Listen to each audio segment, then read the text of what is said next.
All right, let's share screen here.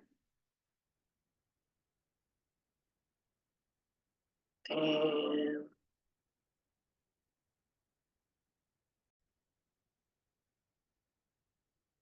nope, that's not it. Hold on.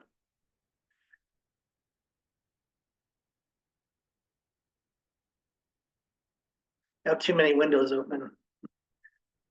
Okay, sorry about that.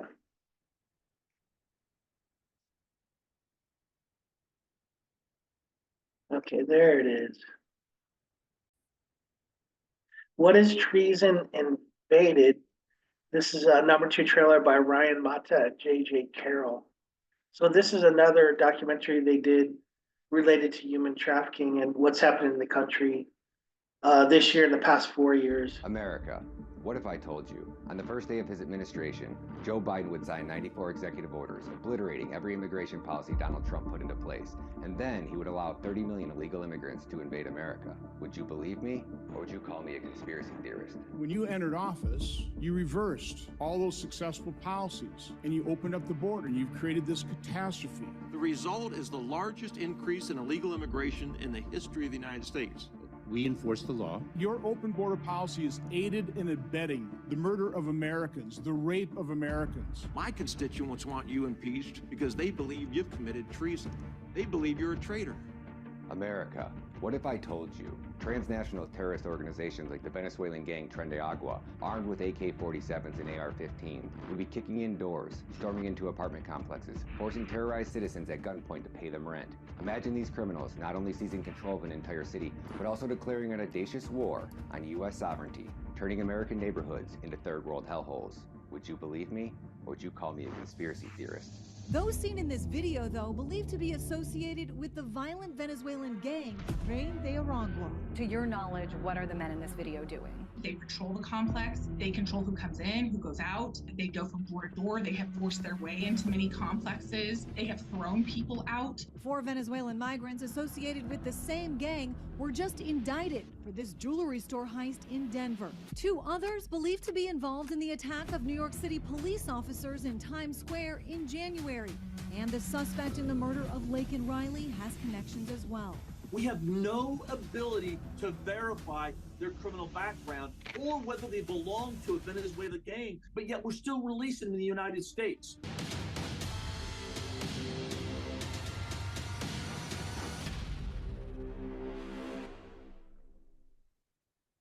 All right, let's take a look at this trailer, #3. America, what if I told you your government planned to bring in another 800,000 Haitian illegal immigrants, scattering them across rural America to places like Springfield, Ohio? The people of Springfield are begging for help. The majority of the Haitians here are low-skilled and they're illiterate. These Haitians are running into trash cans, they're running into buildings, they flipping cars in the middle of the street. They're on the scene of a deadly school bus crash. Dozens of children were injured, and 11-year-old Aiden Clark died. When the driver was revealed to be a Haitian immigrant without a U.S. license, things erupted. If we drive without a license, we're going to jail. These people are getting a slap on the wrist saying, oh, it's okay. What'd they do to the person that hit the church the other day? Not a damn thing. Picture this, America. You wake up one morning to discover your pets have been savagely killed, left hanging, butchered like deer in your neighbor's yard by these illegal immigrants. Would you believe me? Or would you call me a conspiracy theorist?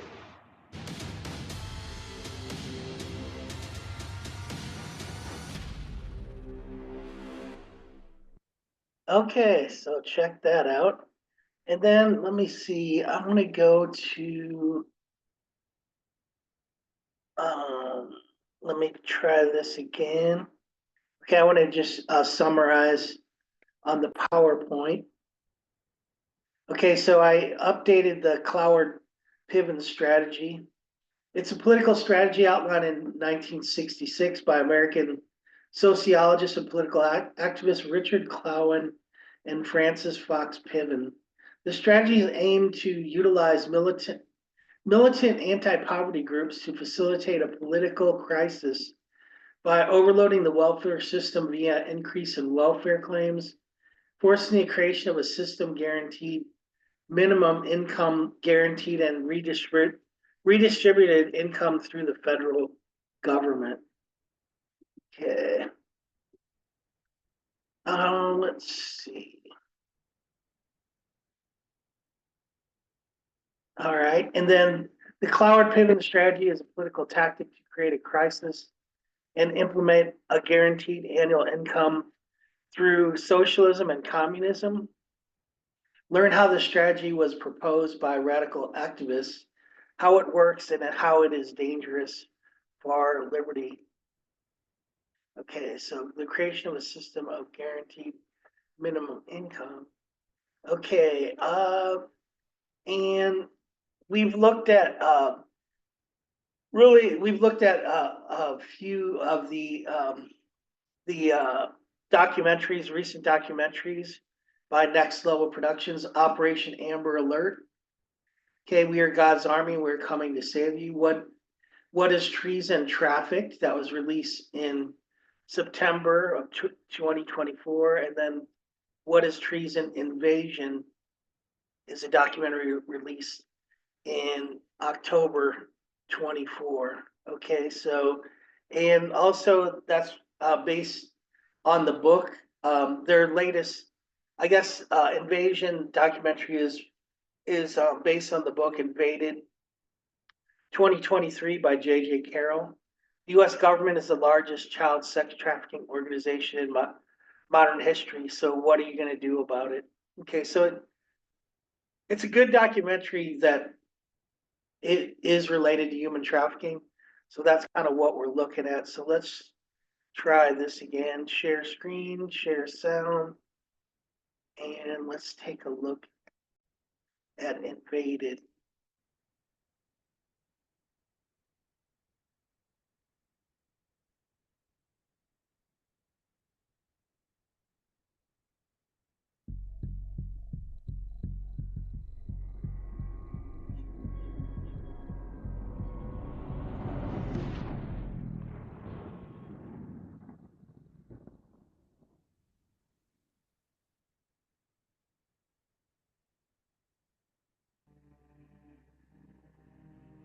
The southern border of the United States of America is a desolate place. This piece of land that stretches almost 2,000 miles from California to Texas is filled with desperation, hopelessness, fear, tragedy, sorrow and chaos, but most of all, violence.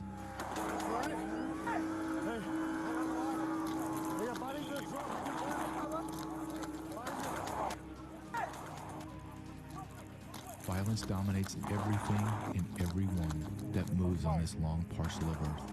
A child in fear after alleged undocumented individuals attempted to break into the home that sits on the hunting ranch where Debbie spends half of her time. This whole area is their playground. They basically own it. It's sad.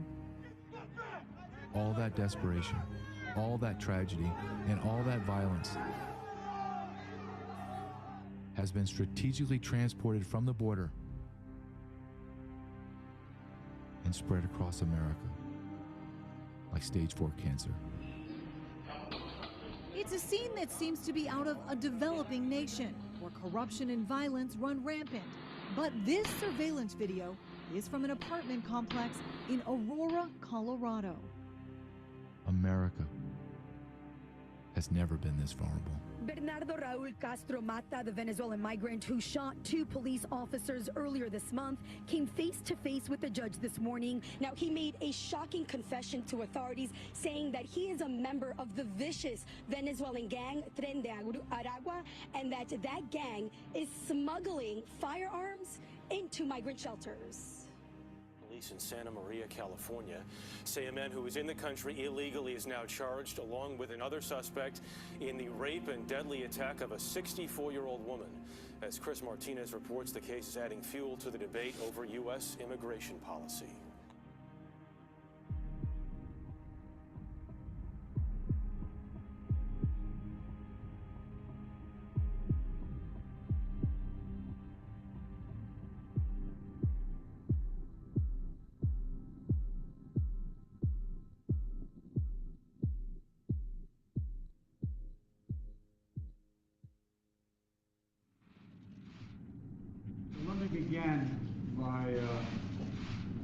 on from all three of us, the Vice President, the new Secretary of Homeland Security.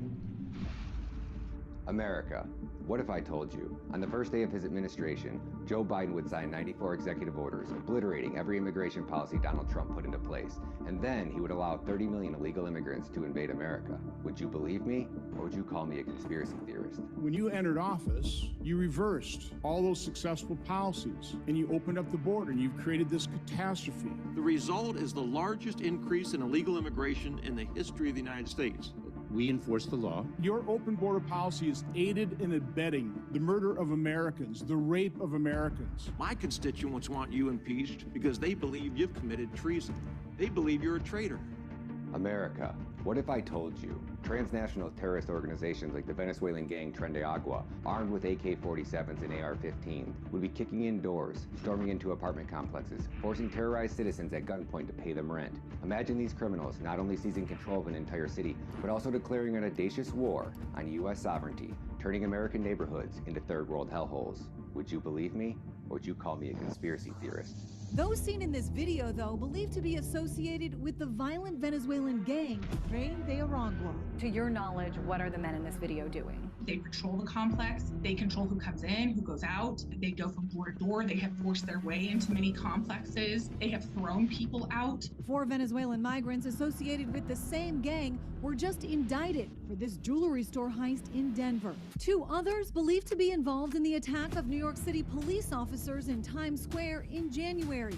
And the suspect in the murder of Laken Riley has connections as well. We have no ability to verify their criminal background or whether they belong to a Venezuela gang, but yet we're still releasing them in the United States. America, what if I told you your government planned to bring in another 800,000 Haitian illegal immigrants, scattering them across rural America to places like Springfield, Ohio? The people of Springfield are begging for help. The majority of the Haitians here are low-skilled and they're illiterate. These Haitians are running into trash cans, they're running into buildings, they flipping cars in the middle of the street. They're on the scene of a deadly school bus crash. Dozens of children were injured, and 11-year-old Aiden Clark died. When the driver was revealed to be a Haitian immigrant without a U.S. license, things erupted. If we drive without a license, we're going to jail. These people are getting a slap on the wrist saying, oh, it's okay. What'd they do to the person that hit the church the other day? Not a damn thing. Picture this, America. You wake up one morning to discover your pets have been savagely killed, left hanging, butchered like deer in your neighbor's yard by these illegal immigrants. Would you believe me? Or would you call me a conspiracy theorist?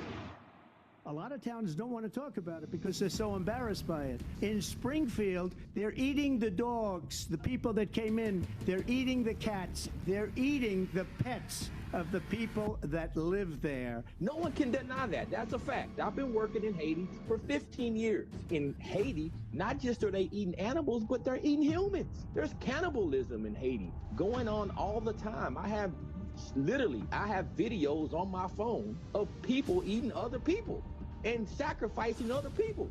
And so no one can tell me that this doesn't happen.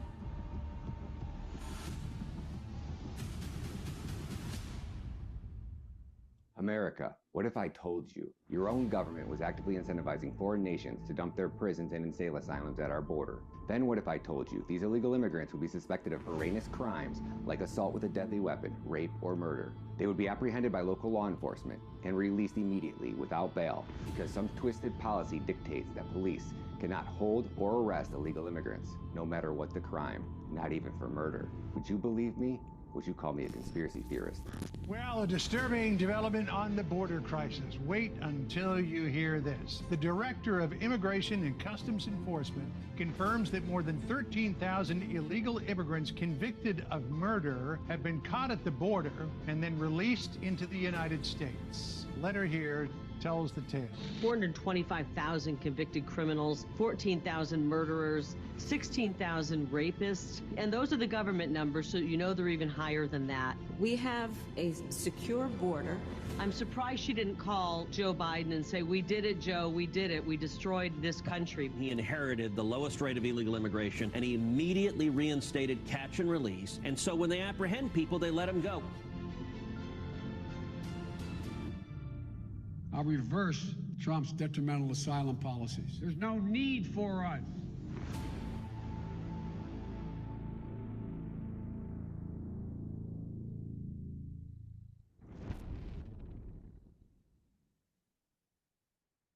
Welcome to What is Treason?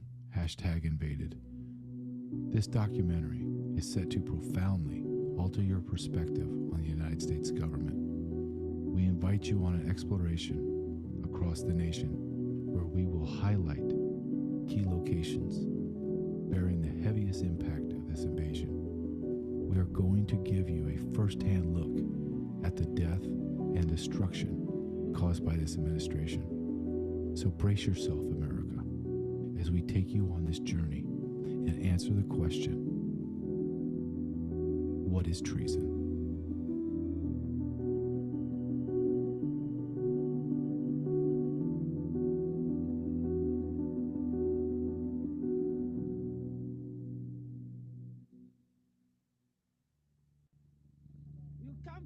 Welcome to America. Welcome to Joe Biden. Stay tuned, nigga.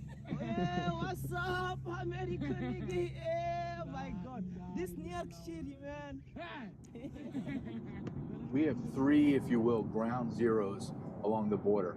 San Diego sector, Tucson sector with Lukeville, Arizona, and then the Del Rio sector and El Paso sectors in Texas. So you have three states that are ground zero for this invasion. Right now, the cartels have determined that the epicenter of this invasion will be San Diego. Southern California's San Diego sector is now the latest hotspot for illegal immigration. Customs and Border Protection says migrant traffic there now tops the number of crossings in Arizona and Texas for the first time in 25 years. There's an opening in the border wall where people are just walking through. It's a 4-foot gap in the border fence just 60 miles east of San Diego, I believe. Chinese migrants discovered it with the help of TikTok, of all places and platforms. All right, tell me where we're at, Otter. We just drove by in Incopal, we're about 60 miles east of San Diego. But what's going on here? Because we passed about 200-300 people that are waiting to get picked up by the Border Patrol. Yeah, so that's where they come from here. They come across right here. They're waiting to go and be processed through Border Patrol, like you said. And there's a camp that they give them food and different things, shelter. They even have sleeping bags in some of the tents that are there. But they come from right here and walk just crossing this, but someone brings them to this point because they weren't walking very far. Everybody's being directed on where to go. Sometimes Border Patrol will even be behind them, and you could see there was video of them like driving behind all of these people, just kind of like herding them like cattle, you know what I mean, and just driving really slow behind them. So that happens too, but basically they're just told, once you pass the fence, follow this road that way, and you'll find the camp. And then they wait there. Sometimes it's a couple of hours. It depends how long it's been since Border Patrol came and picked the last load up. Border Patrol has become their Uber driver from the border into the city of San Diego, and San Diego County has become their nationwide travel agents at the taxpayer's expense. No community, no county, no country can sustain that type of an invasion. How does that translate into America's sovereignty and safety? Well, government's #1 job is safety. I mean, if everything else falls apart, safety is the #1 to protect our citizens. And this because we have no idea, in a lot of the cases, or most of the cases, who these people are or where they're coming from. We know maybe their nationality, where they came from, but my questioning to the Border Patrol agents that I've been talking to is I said, well, how do you vet these people when they come across? What are you doing to vet them? And the first answer is, we barely can do that because we are so overwhelmed with the number of people coming across.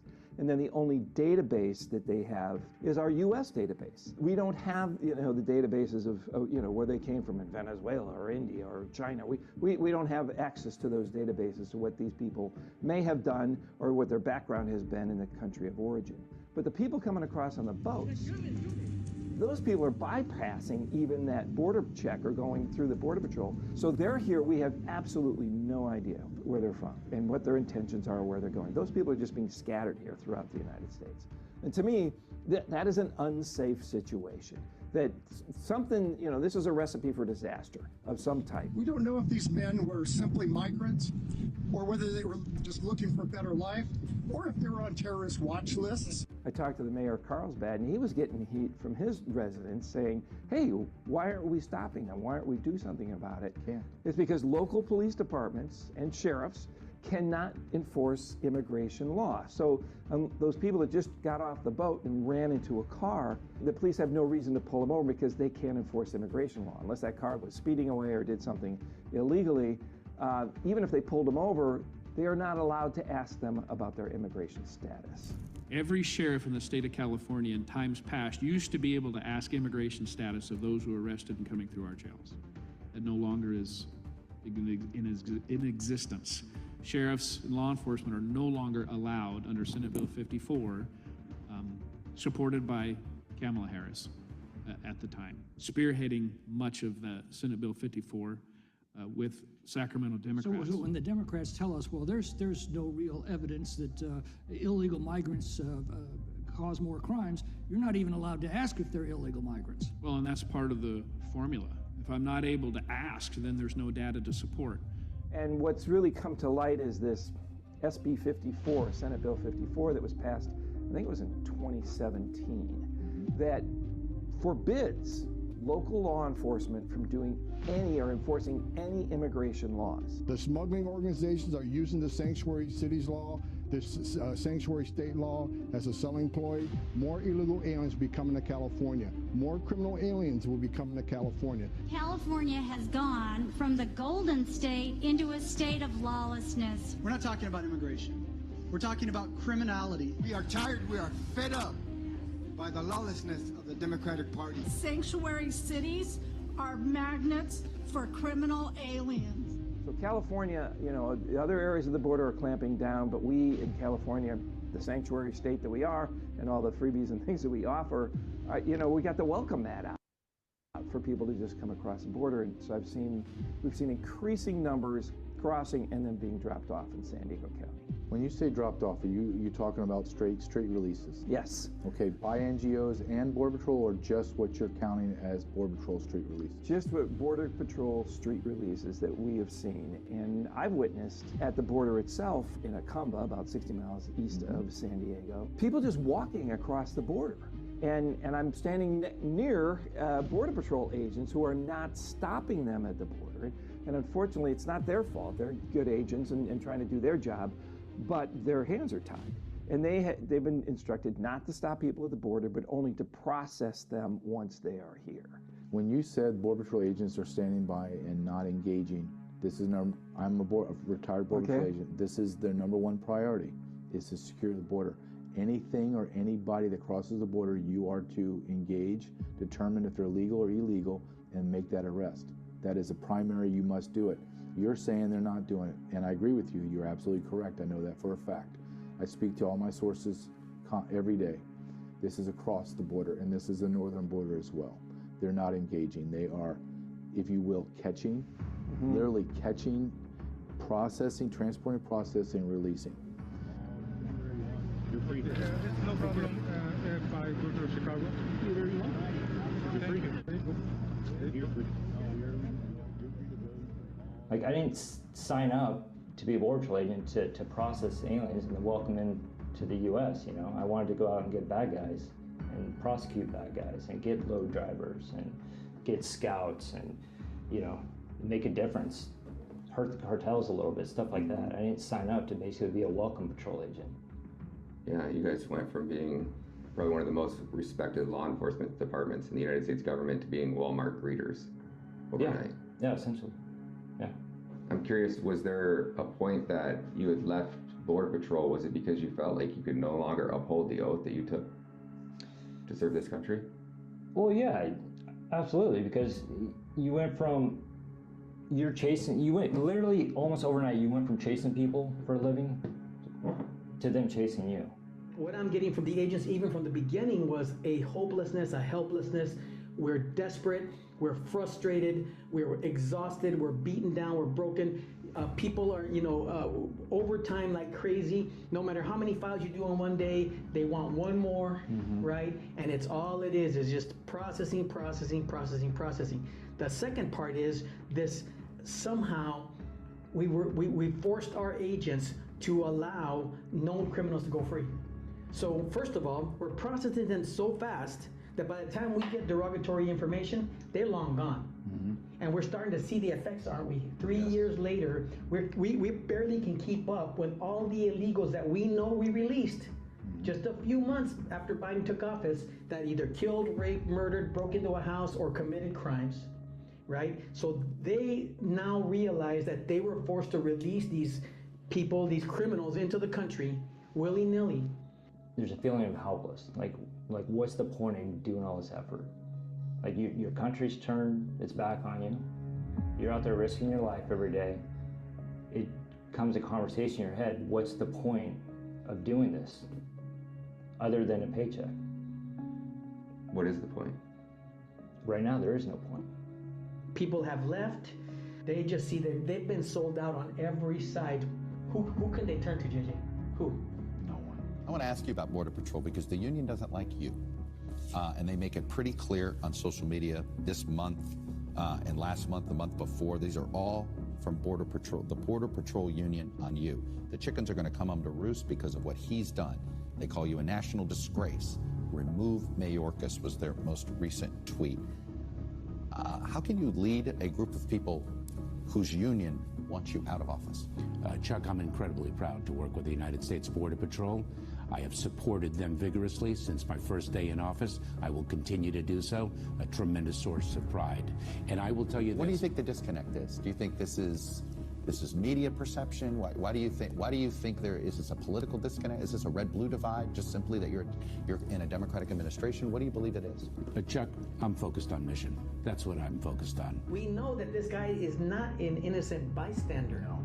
This man has been training for decades for this very moment. And what's this moment, JJ? To literally destroy and bring the U.S. immigration system down to its knees because he hates America, he hates the immigration system, and he hates the Border Patrol. As much as he wants to, he's allowed to wear our patches, which just infuriates me. That's what the agents see.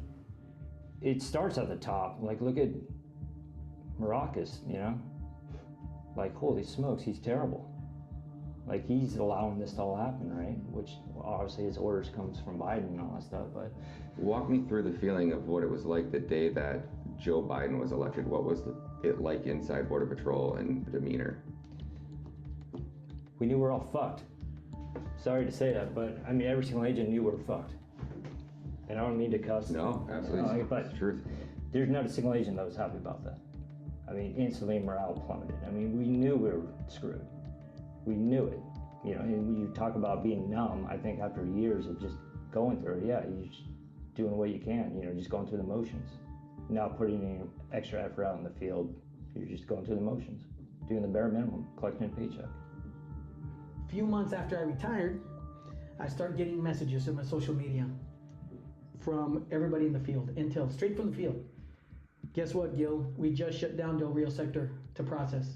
I'm like saying, what do you mean you shut down the sector? You couldn't have shut down the sector. No, everybody is processing. We have 0 bodies in the field. That didn't happen just once. It happened 2, 3, 4, 5, 6. It got so normal after a while I stopped reporting on it. Then, guess what? El Paso sector shut down for processing. What? All of El Paso. Yes, all of El Paso. Okay. Guess what, Gil? Yuma sector, all shut down for processing. El Centro, all shut down for processing. How are we shutting down entire sectors to process?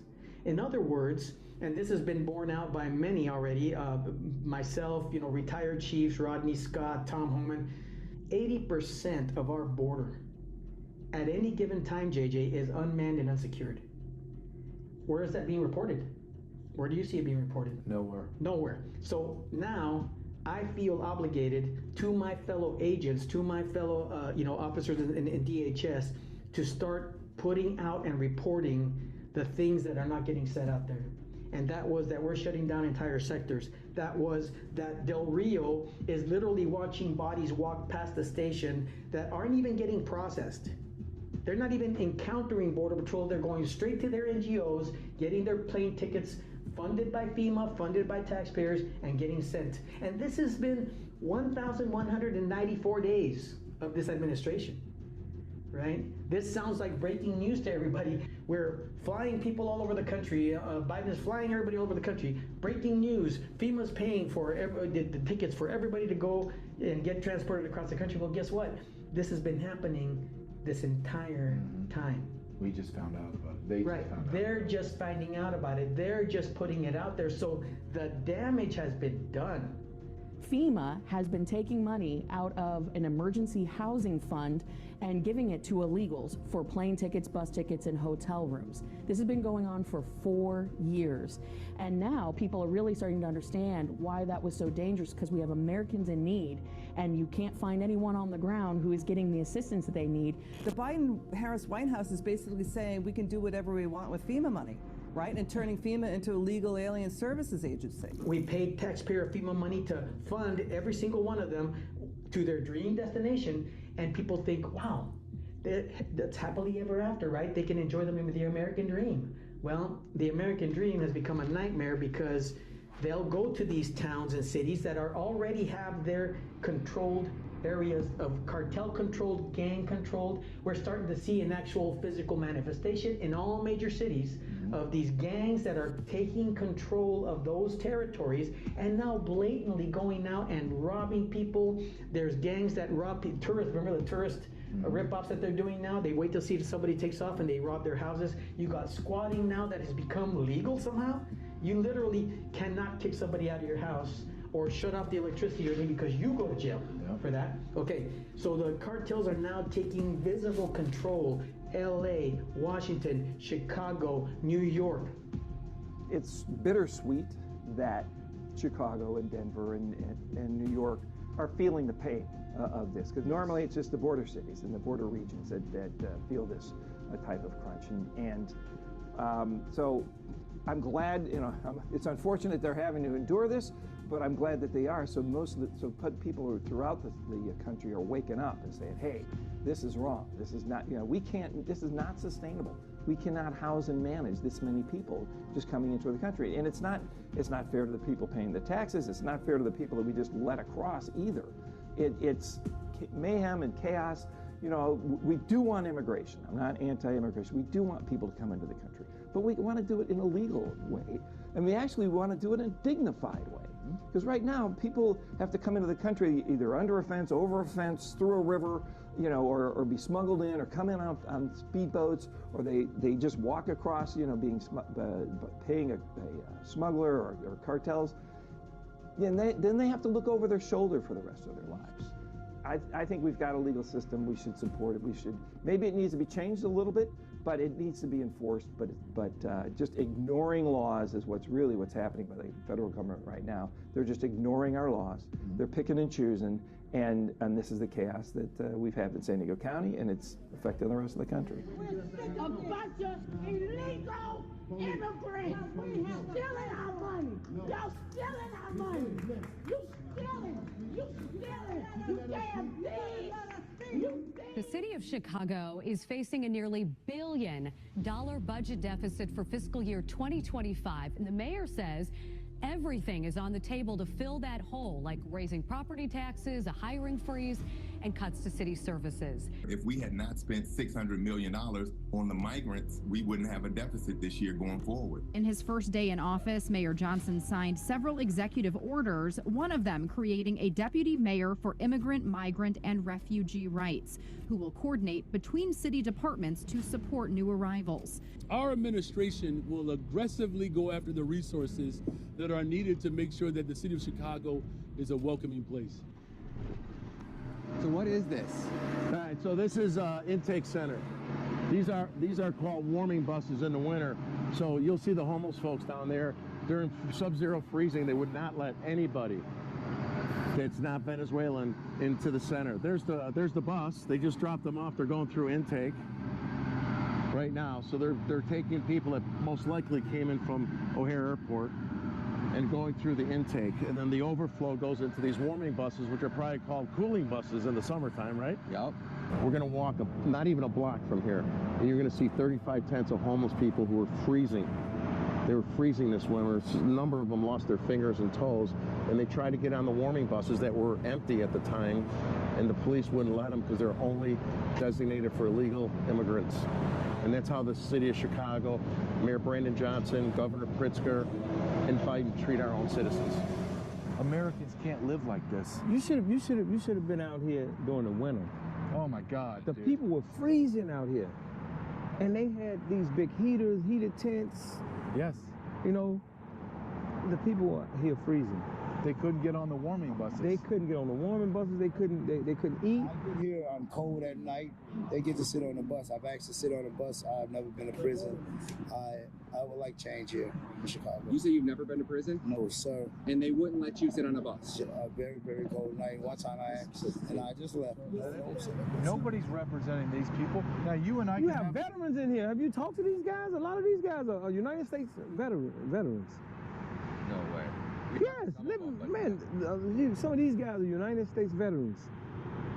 And they cannot even go down the street to even use those services. How many rooms are in here? Has this been renovated just for that? Renovated. Totally renovated, Yes. just for illegal aliens? Yes. The American Replacement Center. Let's see if we can walk in. What is that name? Oh, the Standard Club. Don't be allowed. Come on. So you have metal detectors. Yeah. You got everything. Beds, cleaning. Look at it. Private property. What property is this? Is this for homeless? No? Oh, I didn't know that. We're not allowed to see it? You are not allowed to record it here. Why? Let's go outside. Or why? You need to speak to someone. The number is right here. Nah. You guys could step out of the building. It's a private, specific building. How many people Funded do by you my house tax here? dollars, though, right? I'm not allowed to be Funded by my tax dollars, right? private. We're not asking you for It's information. a private building. We're not asking you for no information. I don't care what We're not asking you shit. I'm not asking you for a second. I'm gonna please step. Don't ask me please nothing. step out. I'm gonna ask you to please step out. Oh, what? I'm gonna ask you to please Oh, step what? out. Or I'm gonna call the police Oh, for you you. call who the fuck you want to call? Go ahead. Hey, call the police for me real quick. Shit. Call 911. Fuck you think you talking to? Okay, who you call? 911. Just call 911. Chump. We'll walk out. We're leaving. We're leaving. We're leaving. Who the fuck you want to We're call? leaving. Thank you, sir, for understanding.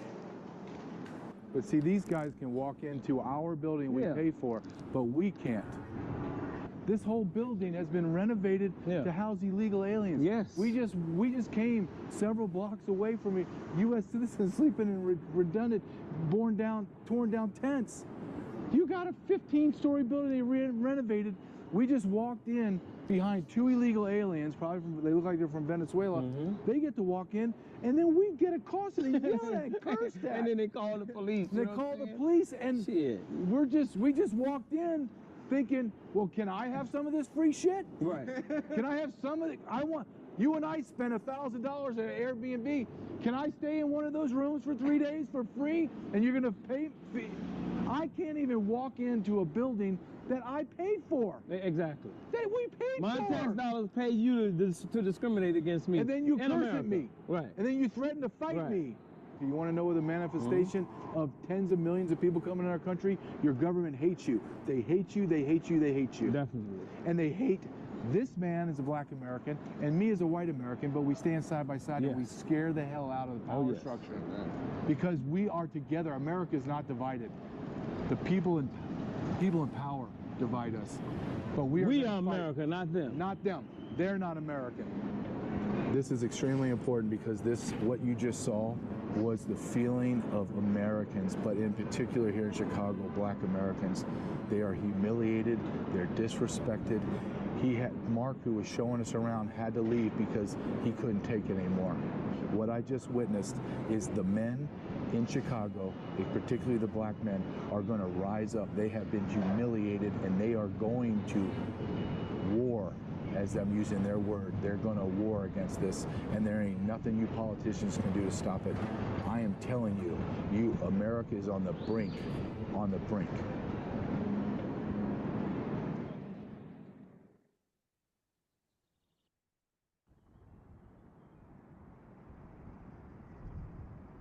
The real issue America has allowed gangs to enter our country. Gangs that they would consider terrorist groups that are formed here. We are terrorist groups if we're in a gang. They let terrorists in our country. Well, you're not supposed to park here. We got all these fucking Venezuelans. Swear to God. What did you guys say? Like, are you kidding me? Well, I left, my car was right there. Benz and that, and then the Venezuelan, the confrontation was there. Then they had another guy pull up with no plates, and he was sitting here because they were texting when we were having the confrontation, and the passengers like this, and then the driver had a hoodie and his sunglasses, and the hoodie was down to here, and he's going like this to me. I was the last car. Ben and them were. I'm right here. You know, he called him for backup. You know. The cop or the guy? No, the guy. The confrontation took place here, and you see me and Ben doing it, and the other guys were texting. And by the time we left, got in the car, talked, and then I was the last guy, and that's when the other car came here, pulled up, and the car that was doing the drug deal took off, and that's where they're giving me the finger and telling me to come on. So this is the Pilsen Illegal Immigrant Center, and I think they had upwards of 1,800 at the most. I'm not sure what they have there now. These are the people that live here are refugees, but they have cars.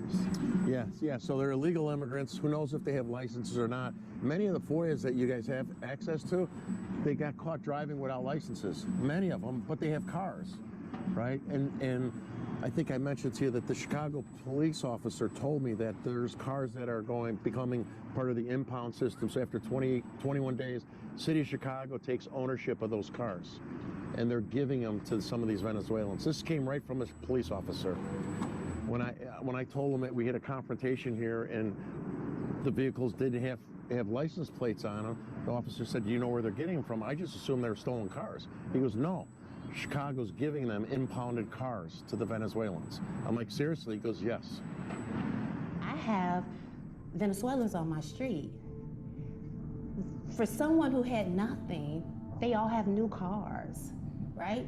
I can't even park on my block a lot of times coming from work. They have all the parking spaces. And then you see them once a week with these same cars unload boxes and boxes of perishable foods, right? There was a shooting. One shot another one. He's back in the neighborhood, you know? So it's disturbing. What does Chicago look like with 700,000 more illegal aliens, and they will come within the next 18 months? Mm-hmm. What does it look like? A third world country, right? Disruptive than what it currently is. I think it's gonna be 10 times as worse, because what's gonna happen, it's going to become a fight, blacks against Venezuelans. And I think that's what they want. They want us to have to fight them, right? That way they can sit back, and it's like allowing someone else, hopefully, to do their dirty work. So you're looking at something bigger than the whole insurrection on January 6th, right? Because now you're gonna have community citizens against foreign nationals. We come in a community of black people where we already get the low scraps. And then you want to take the little scraps, the resources that we have, and put us at the bottom of the barrel? That's not fair, and I won't have it. I would ask you all to go out there at night, in the middle of the night, and see what goes on. They disrespect us, they rob us, they harass us. Let me say this, they got one more time to deal with it, because otherwise, next time they deal with it, they're going to deal with it from the streets. We're going to take over it. Nobody's going to be able to stop us from what we're going to do to them. What's important is that we really establish that this is a humanitarian crisis, and we're here. Them to just sit up here with this crap, and we're supposed to listen to it. Does the black community feel as if they're being replaced? Absolutely. Absolutely. In what way? First of all, anytime you openly say, from whether you're Biden, J.B. Pritzker, or Brandon Johnson, anytime you openly say that you want work visas for non-citizens, whose jobs are they going to take? Exactly. And yet, like me, ages 18 to 24, over 70% unemployment rate. I want to bring in Chicago Alderman Raymond Lopez. The asylum seekers, you're telling me that they are going to get Social Security numbers, they are going to get work permits eventually? We know that the administration is working to provide that for them. But do you approve of that? They are illegals. Well, no, I disagree with the fact that Secretary Mayorkas and President Biden allowed for the manipulation of our asylum process to bring us to this point. We have non-citizens that receive treatment, protection, and benefit more than men who are born and raised in this country. So now here we are in this dilemma. What they need to understand is violence anywhere is violence everywhere. And I said when they first came in that the mixture and the blending of the gang cultures will be a toxic mix. And what I mean is once these members learn the city and they use the resources of our tax dollars and revenue to buy cars and to buy guns and to set up drug operations and prostitution rings in downtown Chicago, we're about to start seeing the beginning of hell in Chicago. A person like me who have the ability to reduce violence in my community, to transform the behavior of at-risk youth and gang members, to start seeing things different, can't even get a grant, can't get the resources to effectuate change and progress, yet we have all the money in the world for money. We first. You think, commit to me that we first. You said you can't get grants, you can't get funding, but your mayor, Johnson, just yesterday appropriated $70 million for illegal alien migrant shelters and programs. Aldermen are set to vote on a plan to devote $51 million to migrant housing. Just minutes ago, the Chicago City Council voted to allocate another $70 million for the city's migrants. Now that is on top of the $150 million already in the city budget. Plus, we got health care for you. We got child care for you. We got all kind of housing. We got education for you. We got housing vouchers for you. We got it all. Tell me how that goes over with you and your community. Well, that hurts, and it hurts the people I represent. We need that money in my neighborhood. We need that on my block. You vote for the money for these immigrants today, and we coming for them seats. The police are fighting with them in the shelters that you guys are funding. You guys think it's a great idea, but yet your police officers are getting attacked.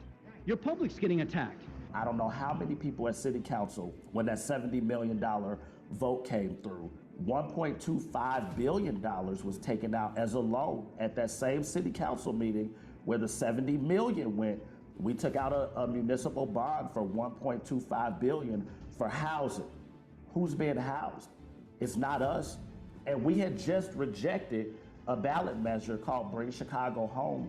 We rejected a $100 million tax that was going to go for, well, they call it homelessness prevention, but we know that means migrant housing. Mm-hmm. We had already rejected it, and they still just took out a loan on our futures to 10 times over to do the same thing. Why are they doing it? Why would the politicians, the powers that be in Chicago, completely ignore the demographic that they are represented? Just because they're black, that does not mean that they're actually for the black community, right?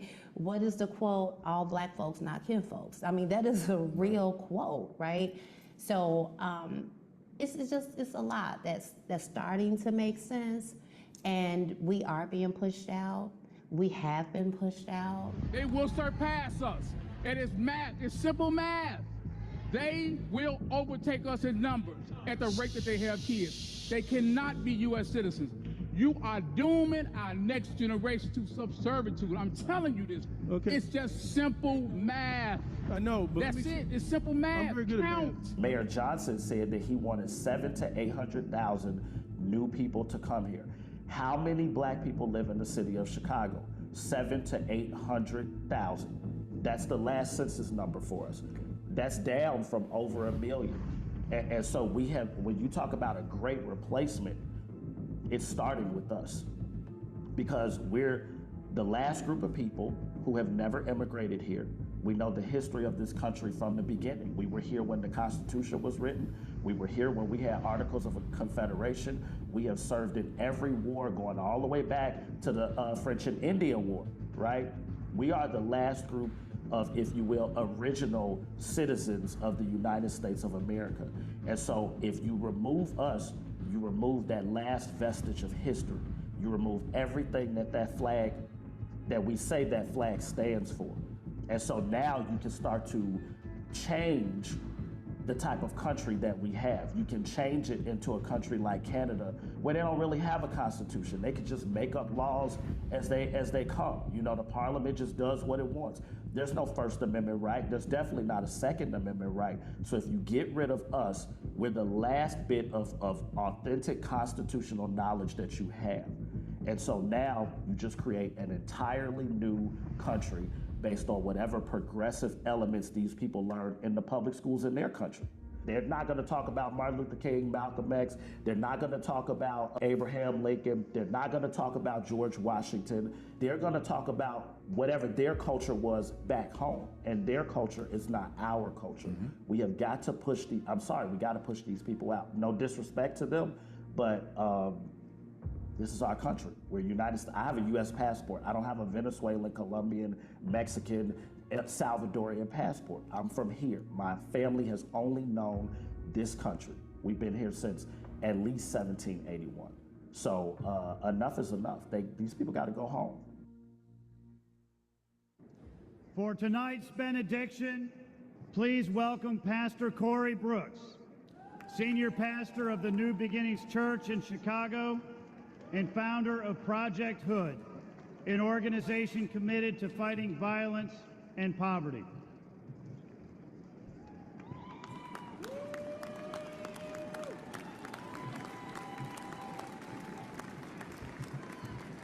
All right. If you wanted to end on a boring note tonight, with no emotion on a benediction or a powerless benediction, then you probably shouldn't have invited a black pastor from the south side of Chicago. You know, I'm a pastor, so I have to be careful how I say it, but I want to be blatantly honest. I love people. I want the best for all people, but I would be not telling the truth if I said that our community is being hurt, even damaged even more, because the resources that we so desperately needed are now being shifted to other places. And for people to try to come along and make us believe that that's not true, man, that's very disheartening. We've seen over the years that our communities have already been in positions to where we didn't have the funds needed to turn things around, right? Now you're bringing more individuals into our community to compound the problems even more, to put more burden, more pressure, more weight on the shoulders of individuals who are already barely making it. For instance, our organization, we've not had any help from the city of Chicago. You take 90,000 square feet, you take a facility like this and put it anywhere else in Chicago, government is going to come alongside and assist.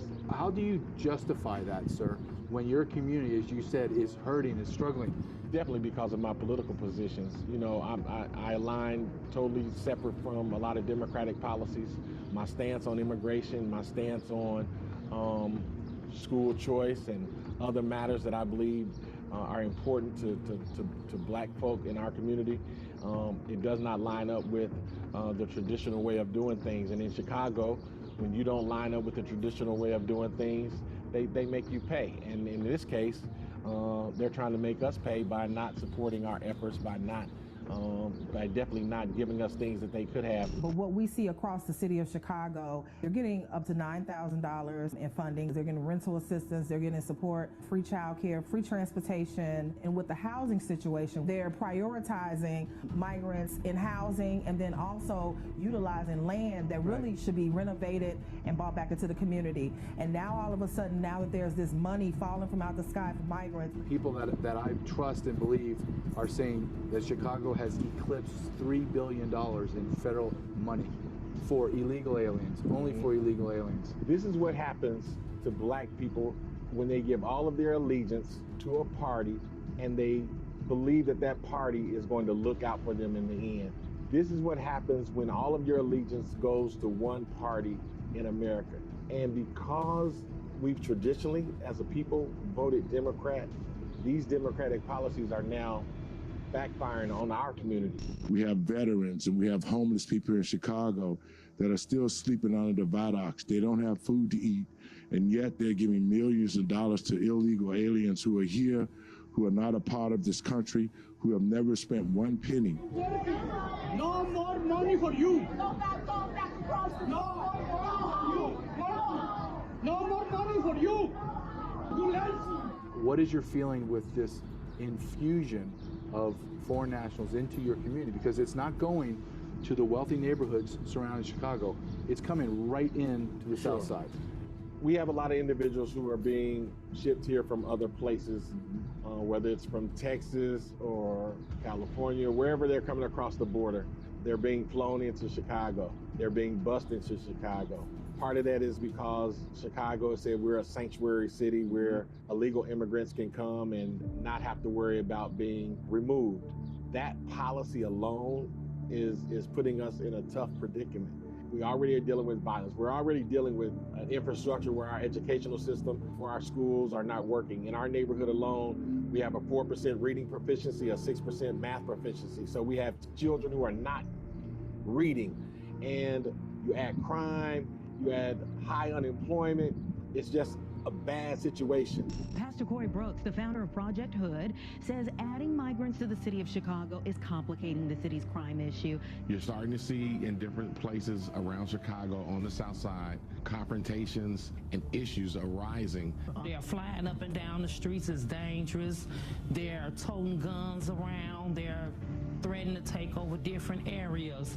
And these guys come in, they blend in with the Puerto Ricans, the Mexicans, and other Latin Americans, and they're integrating into their gang culture.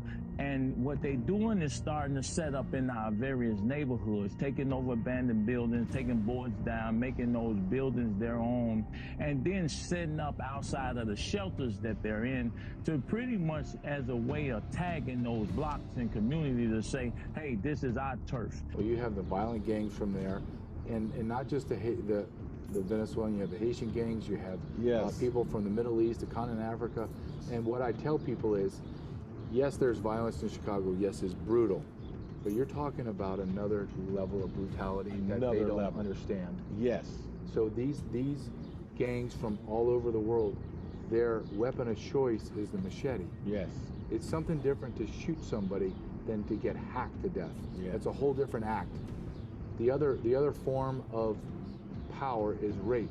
Yes. Is to rape in the community, so they basically plant their seed in this strange world, in the world they think is, I'm showing you, not only am I going to dominate you, but I'm going to destroy all of your females. Yeah. And I own this now. Yeah. And you're going to stand down and you're going to kneel. Absolutely. The men that I talked to yesterday, I know for a fact they ain't going to kneel for anybody. Yeah. So what you're saying is not if this happens, Pastor. You know it's not an if, it's when. Yeah. It's a when question. Yeah, unfortunately, it probably is a win. And I pray and hope that it doesn't. And I'm going to do everything I can in my power to make sure that things stay peaceful and that we create the best opportunities for everyone. But it's a very toxic, dangerous situation that is really seriously brewing. Many believe America is in trying, divisive times and has not been her best. We know this to be true. We have not been steady, firm, resolute. Too many of us have forgotten how to be Americans. I see this on the south side of Chicago, where I'm from. But I refuse to give up. Why? Because I still see the yearning fire within us to be better Americans. Lord, we ask for your divine presence to bless every heart and mind.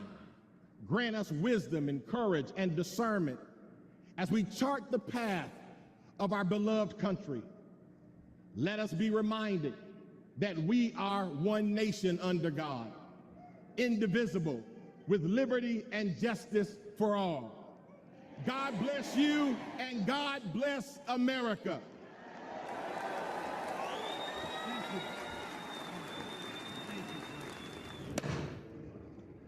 On this vote, the ayes are 311 and the nays are 112. The bill is passed.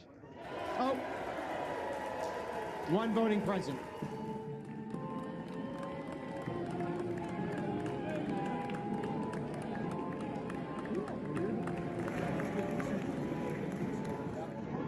I think this is an important moment, an important opportunity to make that decision. We allowed the House to do that, and I expect the Senate will make the same decision. One or two questions. What is your message to those? Why did we pass legislation that sent $60 billion to Ukraine? A country that, first of all, is one of the most corrupt in the world, but setting that aside, is now in ruins, with an army that is melting away in the face of the Russian onslaught. The war is effectively over. Ukraine is not even on life support anymore. It's a corpse. But we're going to send $60 billion there, and we're going to send something like 17, 18 billion to Israel. And this is not for defense of Israel. I'm all for defending Israel. This is a war they're waging against the Muslim Arab populations on their borders, inside their borders. And they're expanding it into Hezbollah, which could bring in Iran. And if Iran comes in and we attack Iran, Russia will come in because Russians won't let Iran go down. And the Chinese aren't going to sit idly by because they depend on all that oil and gas that comes out of the Persian Gulf. The point is that we're subsidizing these things, and what are we spending to defend our country? Here, zero, nothing. So how could any of these congressmen with a clear conscience or senators do that? All I have to do is check their bank accounts. Who's donating to them? Who are their donors? Who are their sponsors? Who are the political action committees that are pouring money into their re-election campaigns? Washington is all about money. It's the best government money can buy. Some say, well, we have to deal with our border first. The Ukrainian-Russian border is our border. I'm sorry, the American people don't want to pay for that. If that's what Mike Johnson is for. This is so demotivating here. We sat here and watched total capitulation with the Democrats waving flags that was premeditated of another country, not the American flag. Mike Johnson should have brought the white flag and waved it in front of us. I think we did our work here, and I think history will judge it well. Mr. Speaker, you're being asked to resign. You're being asked to resign. Will you? We need this Cromwellian spirit that is distinctly American, that we're not going to put up with it, and we're going to remove these people from office. I think we're getting closer and closer and closer to that point, because then you have standout politicians, someone like Massey. Thomas Massey says, no, I'm not voting for that. And what happened? I think it was the Israel lobby, AIPAC poured huge quantities of money into his opponent to drive him out. It didn't work because the people in Kentucky, let me tell you, I love Kentucky. It's an American state. Let there be no doubt about it. Kentucky, they know who and what they are. And they said, no, we're sending him back to Washington, and he will be back in Washington. He'll probably serve there as long as he desires to. You had Ron Paul, who was elected over and over and over again, who railed against these things.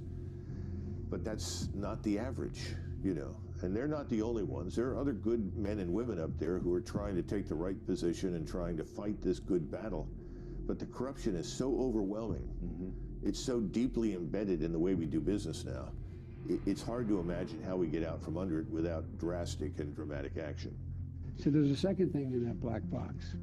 An unrelenting stream of immigration, non-stop. And the wave still continues. It's not going to stop, nor should we want it to stop. As a matter of fact, it's one of the things I think we can be most proud of.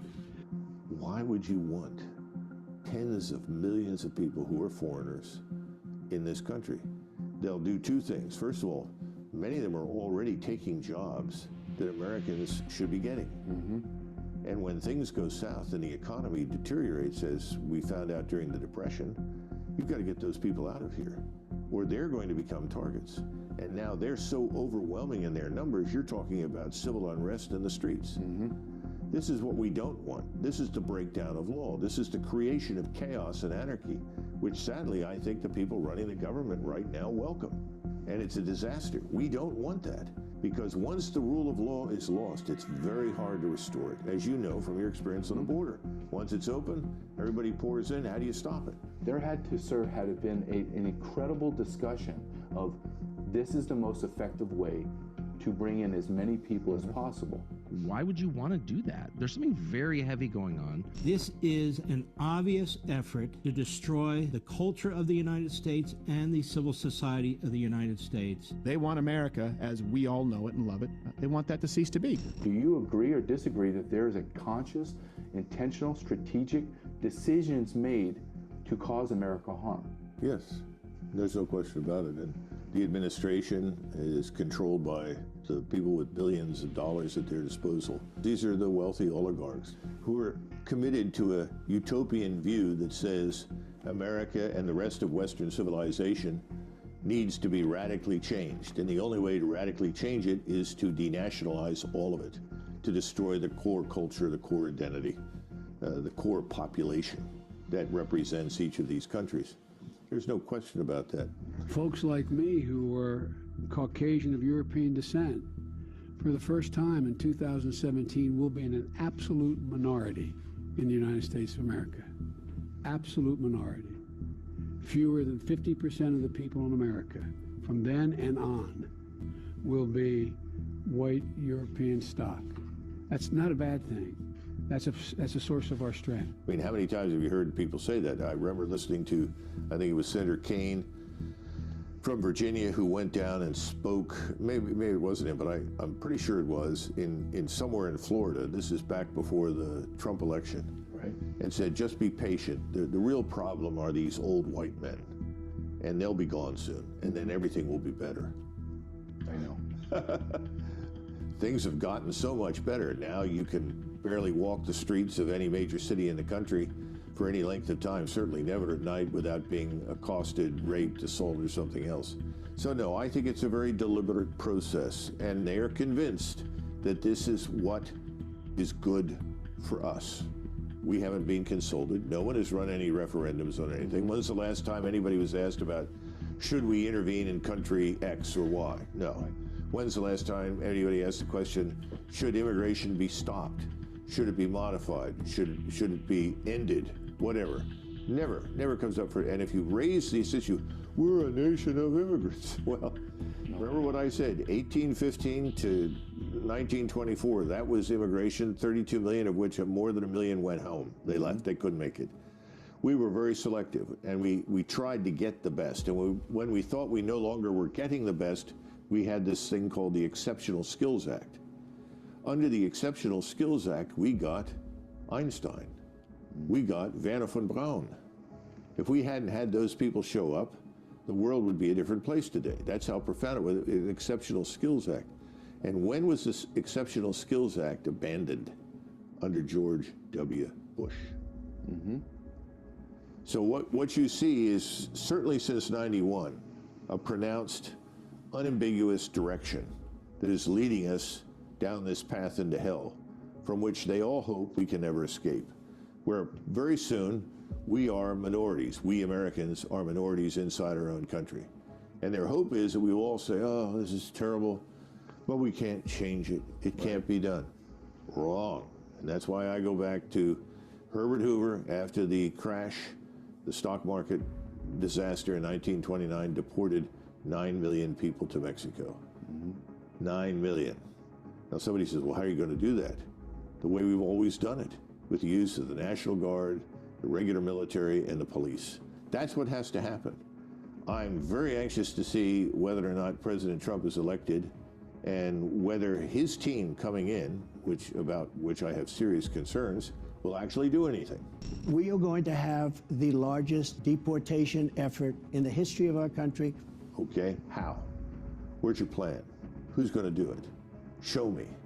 No one asked that question. I know how to do it, and I have a lot of friends who know how to do it. We're not part of that administration. We're not going in with him. No. Who is? I don't know. That's what makes me nervous. And that's a reason for serious concern. Yeah, I want to know, that's the key part, sir, is I want to know names. I want to know, who are your advisors? Are your advisors the ones you had back when you were starting with Paul Ryan and McConnell? Then we're at ground zero. It is negative. We're at a negative starting point. Exactly. I don't even know if they've already started. That's the crazy thing, because I hear, I'm a Trump supporter because I believe he is the shield to block us, but I want to know specifics. The world's largest deportation force. I got it. I'm all in. Who are you hiring? Are you hiring men like me to come in and talk to you?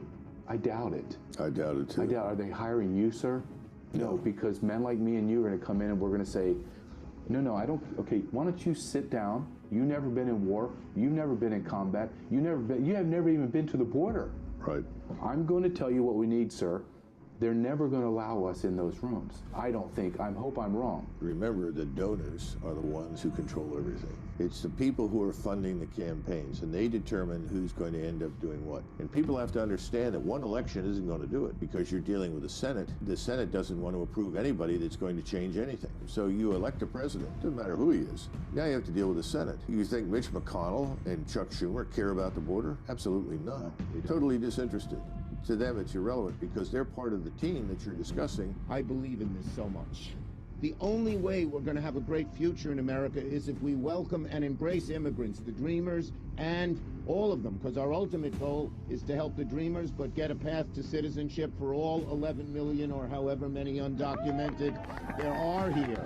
When the Democrats mention comprehensive immigration reform, what they're referring to specifically is mass amnesty for the millions of illegal immigrants. And make everyone immediately an eligible voter. And you don't think Chuck Schumer and Bernie Sanders want to do that? Right. It's illegal, you say, for illegal aliens to vote in a federal election. Well, actually, it's not illegal, it turns out. Non-citizens can vote without penalty if at the time they are voting, they believe themselves to be U.S. citizens.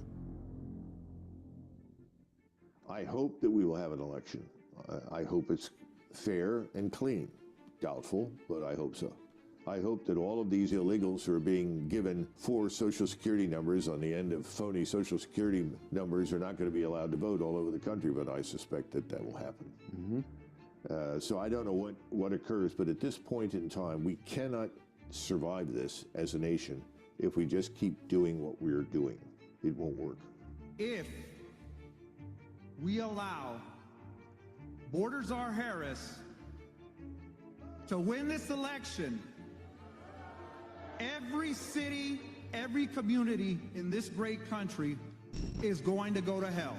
Border Patrol agents, they're threatening to quit en masse if Harris is re-elected. Have a listen to Paul Perez. He's the leader of the National Border Patrol Council, saying if Harris wins the presidency, not only are we all walking off the job, but the whole country's going to go to hell. They've only got 19,000 left as it is in the Border Patrol. How many more thousands will leave? And Kamala, they obviously don't believe her promises that she is going to change and she is going to be strong on borders if she wins the presidency. Otherwise, they'd hang around and find out. But nope, they say election day, we're out if she gets the gong. I noted recently that the suicide rate in the Border Patrol was outrageously high. It's an epidemic. Why? Well, because I'm sure these Border Patrolmen joined the Border Patrol to do a job. Now they're being told they can't do it.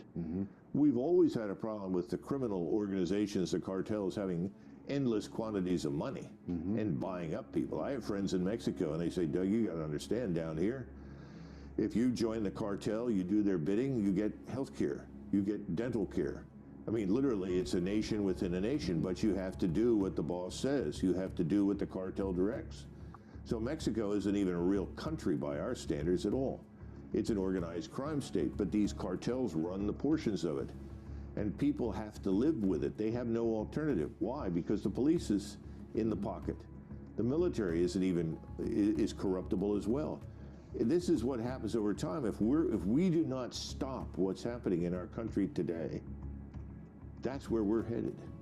There will be a facade, a semblance of a country like Mexico, but inside there's nothing. And that is where we're headed right now unless we stop this. Right now, an ominous sign that the fight between the United States Border Patrol and Mexican cartels is tiptoeing toward an open war. Cartel operatives have actually been given permission to shoot at U.S. Border Patrol agents because the response that Border Patrol is kind of creating by being in the presence of this infighting is bringing Mexican law enforcement and Mexican military to the southern border where they're fighting, and the cartel doesn't want that. They don't care. You see, this is the difference of the evolution of the cartels. They fear no one anymore, especially the U.S. law enforcement. They do have the resources, and in fact, they do have the capabilities and will use them against us. The cartels own our borders. That's an issue for the American people. It can be fixed. It needs to be fixed. We know how to fix it. There just isn't the political will to do it. We know how to do this, and we have better technology today than we've ever had. You could have 3 or 4 aerostats over the Southwest with satellite packages on them for ISR, intelligence, surveillance, reconnaissance. You could look 300 kilometers into Mexico, and you could see everything that happens on the ground. And you have high-resolution cameras that can take the pictures of the people that are in charge and doing the things they're doing.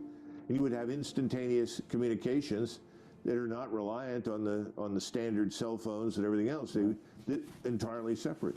You could have, they can be tethered to fiber optic cables. They can be maneuvered independently. There are all sorts of things you can do. And they have dual use because they can be used for theater missile defense, which means that you can move them overseas if you want for a short period of time, or you can leave them where they are. It's the idea is you're protecting the country, and all of that information would reach a border patrolman instantaneously. And if he sees something, he would say, look, this is something we're going to need backup. And there should be an availability there for attack helicopters and tanks to roll in as necessary. We've got to do this. And then we have to be prepared, once we've secured the border, for the fight inside our country against the cartels. The cartels are not going to go quietly into the gentle night. No. And our cities are infiltrated. Many of our police forces are infiltrated, as you know. There are probably agents working inside DHS that are reporting everything to the cartels. Absolutely. We're going to have to go after that. We have to clean it up. We have to fix it. It's going to be ugly, but it has to be done, or we will go out of business. We will end up where Mexico already is. So the violence we're seeing in Mexico is already here and is in the process of getting deeply rooted into our communities. It's already rooted. Wow. Part of a heavily armed group of migrants allegedly selling drugs after taking over this multi-family house. They were squatting there despite the landlord trying to get them out. Gangs from South America are breaking into multi-million-dollar homes across the country, and now in Metro Detroit, police say they're highly functional and well-trained. Police say their crimes are becoming more brazen. The members even posting their weapons on social media. I mean, look at this picture. You know, you can be fact intolerant all you want, but, you know, the government has a duty to keep its American citizens safe, and they're not doing it. I can tell you, as the Attorney General, Kamala Harris often lessened the impact of law enforcement with her quotes of defunding the police. Having done the work I've done, it is our undocumented immigrants that are the least likely to commit a crime. An undocumented immigrant from El Salvador was arrested in Oklahoma. Police say he raped and murdered Rachel Morin, a mother of 5 from Maryland. Dallas police charged 4 illegals with robbing a woman at gunpoint during a home invasion. Another one, 2 Venezuelan migrants charged with illegal in the country, charged with kidnapping and murdering a 12-year-old Houston girl. Jose Ibarra, the suspected killer of Laken Riley's arrest affidavit, says that he used a weapon to seriously disfigure her skull. Rafael Govea Romero is now behind bars in Jackson County, charged with capital murder in the death of 16-year-old Lisbeth Medina. Edna police say Romero is undocumented. So let's get our notions together about what we're talking about. Just a fundamental question. Do you believe that illegal entry at America's border should remain a crime? Well, I haven't thought about that question. I just haven't thought about that question. I think, you know, the president has made clear that we are a country of with the borders and with the concern about national security. I don't know of a proposal to decriminalize but still make it unlawful to enter. I just don't know the answer to that question. I haven't thought about it. Treason never really had the connotation of killing the president or overthrowing the government as much as it was like selling secrets to the enemy or undermining the country.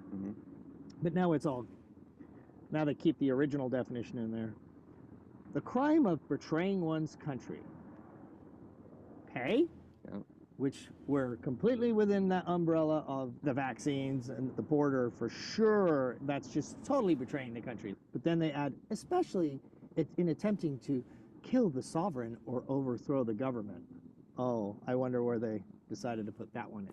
Because now they want to say, insurrection, you were trying to overthrow the government, so that's treason. That attack, that siege, was criminal behavior, plain and simple, and it's behavior that we, the FBI, view as domestic terrorism. The reality is the Patriots, we want to maintain the Bill of Rights and the Constitution. We think America is special, but the so-called leftists, aka mind control victims, that believe whatever the TV says, they're falling for the globalist lie that everything that's bad for us is somehow good for us. The people that run the world, the globalist people, the World Economic Forum, the Klaus Schwabs of the world, the Yuval Noah Hararis, all of these people have bought into this concept. They don't want people with rights. They don't want people with guns. They don't want people who think they have the right to have their own property, their own land, their own language, their own children. They don't want you to have your own children. They're their children. They're the community's children. Or if your kid wants to transition, California's like, oh, bring them over here. We'll cut their dick off for you. And they'll take your children away from you. They don't want you to own anything. You'll own nothing and be happy, is what Klaus Schwab says. And that's not a joke.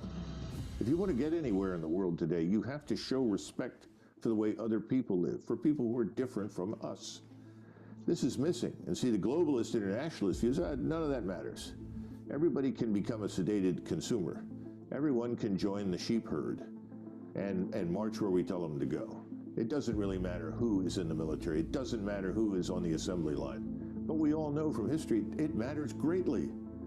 You know, the better, the smarter, the quicker, the faster, you get a better soldier. You get a better outcome because the person can think and act and does things, and also because he believes in what you're doing. Yes.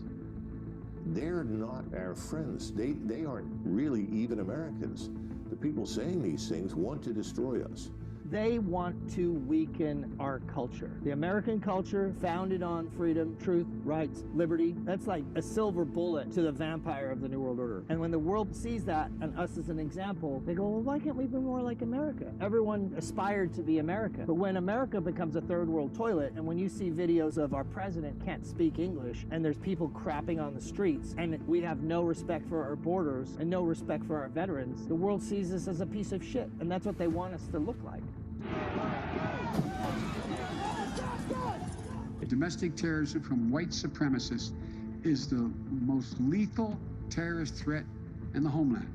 We have a growing fear of domestic violent extremism and domestic terrorism. Anti-government, anti-authority violent extremism, and it is a threat that year after year continues to be a real concern. Domestic terrorism has been and continues to be a top concern for the FBI. Today's FBI is more concerned about searching for and arresting Grandma and Grandpa for entering the Capitol building that day than pursuing the sick individuals in our society who prey on our children. And Mr. Ray, your priorities are flawed. That's categorically false. Did you have confidential human sources dressed as Trump supporters inside the Capitol on January the 6th prior to the doors being opened?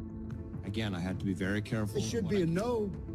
Constitutionally, we have no power to indict anyone, no power to take anyone in front of a grand jury, or even get him criminally in front of a judge. The American people have realized that this president, and quite frankly, President Obama before him, have weaponized the Department of Justice and used the FBI as a tool against their political enemies. We are the enemy. All of these things are weaponized against us. We know the Justice Department is weaponized against us. Merrick Garland is nobody's friend. Today, no one will talk to the FBI without an attorney present. When I was growing up as a boy in the 50s and 60s, we all worshipped the FBI. The Federal Bureau of Investigation was beyond reproach. These are some of the best people in the country. We knew that we could depend upon them. What happened? Well, let's look at all the attorneys that are now at the tops of these organizations. Who's running the FBI? Who's running the Justice Department? These people don't share our views and values at all. In fact, they loathe us. That's the problem. And the same thing is true in the military. You know, how do you get from point A to point B? How do you move from being a lieutenant, a captain, a major, and become suddenly a 3- or 4-star general? Well, we used to have at least the semblance of a merit-based system. Now we have none at all. People are picked and advanced for their readiness to march along with the bad policies, the bad ideas. You should ask yourself what's wrong, and we know what's wrong. Because in addition to destroying many other institutions, it's vital to destroy the military. If you can undermine it and you can capture it and subvert it, well, then you're going to control the country. Yes. And that's what's happened in the Justice Department. That's what's happened in the intelligence agencies. And there are plenty of people in those organizations that know exactly what we're discussing right now, and they hate it.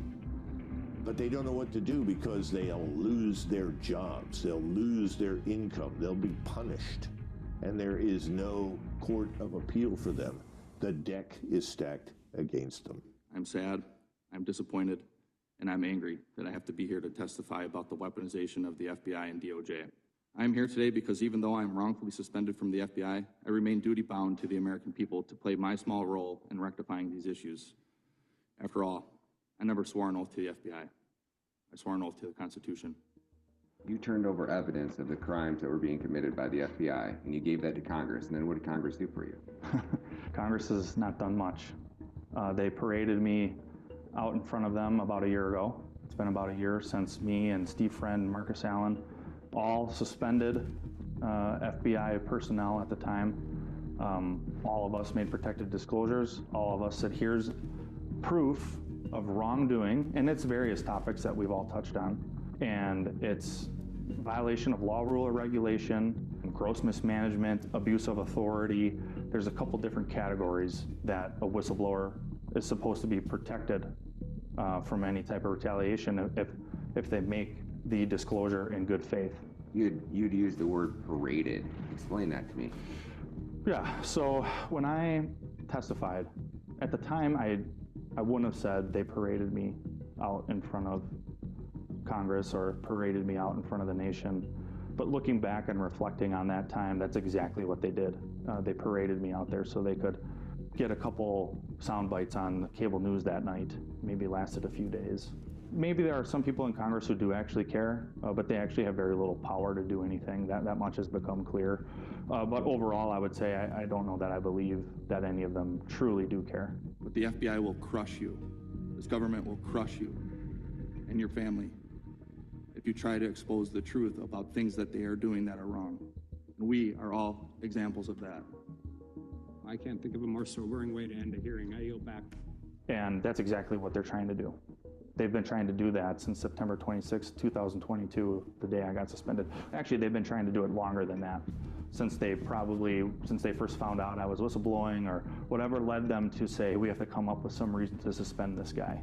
What do you guys, I mean, that's the question I guess everybody should be asking is, what is Congress doing? The evidence is here, the weaponization was done, action can be taken, and Chris Wray is doing what to right this wrong? Christopher Wray is doing nothing. And with Christopher Wray, I've never heard anybody getting fired. All of this wrongdoing, nobody gets fired. He continues to say things to the effect of that they don't retaliate against whistleblowers. If there are allegations of misconduct by FBI employees, I condemn in the strongest possible terms any prospect of retaliation against whistleblowers.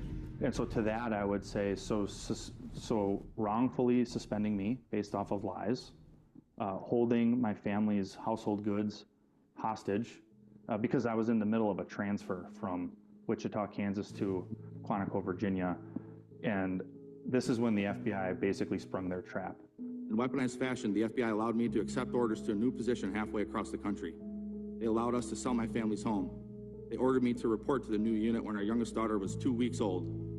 Then, on my first day on the new assignment, they suspended me, rendering my family homeless. They refused to release our goods, including our clothes, for weeks. With 4 children. 4 children. No paycheck. Yep. Completely left in another state stranded. Mm-hmm. And so when we left Kansas, it was summertime. Well, by November in Wisconsin, it's winter.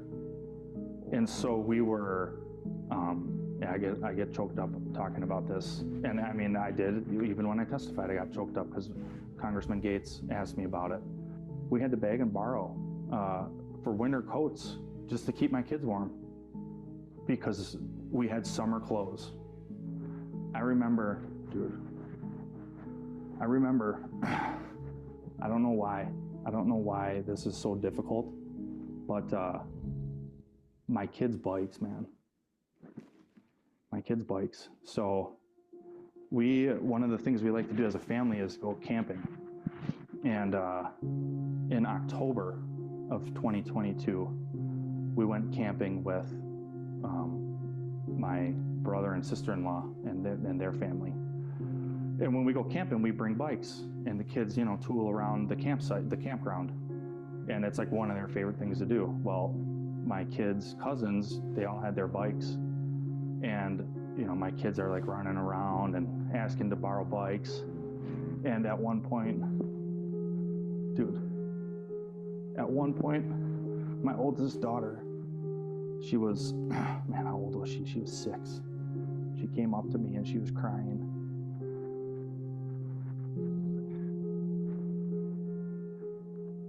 And she said, "Dad, why can't we have our bikes?